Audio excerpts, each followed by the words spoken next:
మనకు రాని పనిని ట్రై చేయకూడదు, మనకు వచ్చిన పని ఫ్రీగా చేయకూడదు. నేను ఇంకొకటి చెప్తాను, పక్కనున్న పనిలో అస్సలు వేలు పెట్టకూడదు. ఇక్కడ సిచ్యువేషన్ అదే జరిగింది. యాక్చువల్గా వీళ్ళకి ఈ సైట్ మనకి 1 year బ్యాక్ మనమే చేసిన సైట్ ఇది, మన సైట్ ఇది. అయితే పైన మనకి మీటర్లు ఉండే ఇంతకుముందు.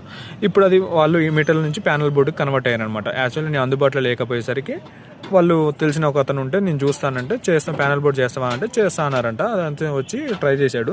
బట్ ఏంటంటే కొన్ని పెట్టి ఒక 2 meters వరకు ఇవ్వగలిగాడు. తర్వాత ఏమైందంటే వైర్స్ అక్కడిక్కడ అయినాయి. సో దానివల్ల ఏమవుతుందంటే పవర్ అప్ అండ్ డౌన్ కావటము అది ఇది అవుతుంది. సరే, ఒక్క పని కంప్లీట్ చేయకుండా అమౌంట్ తీసుకొని బయటికి వెళ్ళి మళ్ళీ మనమే వచ్చి చెయ్యాలి అంటే ఒకళ్ళు ఏలు పెట్టిన తర్వాత మళ్ళీ మనం రాబుద్ది కాదు.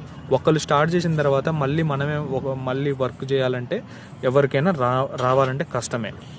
మళ్ళీ ఆ ఇంటి ఓనర్ నాకు ఫోన్ చేసి తప్పదు రావాల్సిందే, ఇట్లా ప్రాబ్లం అవుతుంది, అది అతనికి తెలియట్లేదు, సగంలో వదిలేసి వెళ్ళాడు, అమౌంట్ తీసుకున్నాడంటే వెళ్ళిపోయాడు. అమౌంట్ తీసుకుని వెళ్ళిపోయాడు, ఫోన్ ఎత్తట్లేదు, ఫోన్ లిఫ్ట్ చేయట్లేదు, ఆయనకు అర్థం కాలేదంట, అది మధ్యలో వదిలేసాడు. బట్ ఆయనకి అంటే వైర్లు కన్ఫ్యూజ్ అయ్యి ఉండాడు అనుకుంటా. ఫస్ట్ చూసి అతనికి అంత వచ్చో రాదో నాకు తెలియదు, సగంలో వదిలేసేసాడు. ఇప్పుడు వాళ్ళకి పవర్ లేదు, మోటార్ రావట్లేదు అని చెప్తే మళ్ళీ మనం వచ్చామన్నమాట. ఇక్కడ ఏమవుతుందంటే 1 meter కనెక్షన్ ఒకదానికి అయింది, వైర్లు కూడా అక్కడ ఇక్కడ అయినాయి అనమాట. న్యూట్రల్ ఫేస్ అటు ఇటు మార్చేసాడు, కొంచెం కన్ఫ్యూజ్ అయ్యాడు. దానివల్ల అదేంటంటే పవర్ అప్ అండ్ డౌన్ అవుతుంది. సో నేను ఆయనే తీసేసి మళ్ళీ మన యాజ్ టీజ్గా అన్నీ ఒకసారి చెక్ చేసి ఏ మీటర్కి ఆ మీటర్ ఇచ్చేసాను అనమాట. దీంట్లో మొత్తం ఆన్ చేసి పవర్ ఆన్ చేసి చెక్ చేసి కంప్లీట్గా చేసి ఇచ్చేసాను అనమాట. సో ఇది చెప్పొచ్చేది ఏంటంటే మనకి రాని పని ఎట్టి పరిస్థితుల్లో ట్రై చేయకూడదు.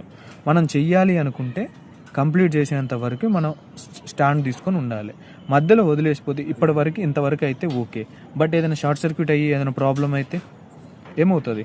ప్రాబ్లం అవుతుంది కదా. అందుకనే పక్కనున్న పనిలో వేలు పెట్టద్దు.